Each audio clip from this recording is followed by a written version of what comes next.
মাছের পেটে ইউনুস আলাইহিস সালামের দোয়া। হযরত ইউনুস আলাইহিস সালামের জীবনী মানব জাতির জন্য ধৈর্য, আল্লাহর উপর তাওয়াক্কুল এবং অনুশোচনার এক অনন্য শিক্ষা। তার জীবনের সবচেয়ে গুরুত্বপূর্ণ ঘটনা ও পর্যায়গুলো নিচে ধারাবাহিকভাবে তুলে ধরা হলো।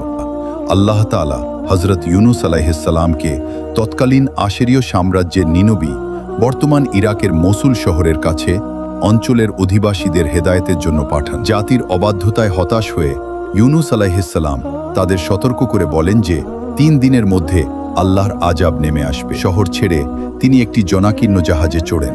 মাঝ সমুদ্রে যাওয়ার পর প্রবল ঝড় ওঠে এবং জাহাজটি ডুবে যাওয়ার উপক্রম হয়। 4 মাছের পেটের অন্ধকার ও ঐতিহাসিক তওবা।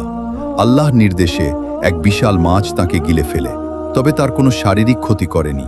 মাছের পেটে থাকা অবস্থায় তিনি নিজের ভুলের মহত্ব অনুধাবন। এই ধরনের নতুন ভিডিও পেতে চ্যানেলটিতে লাইক এবং সাবস্ক্রাইব করে বেল আইকনটা দাবিয়ে রাখুন।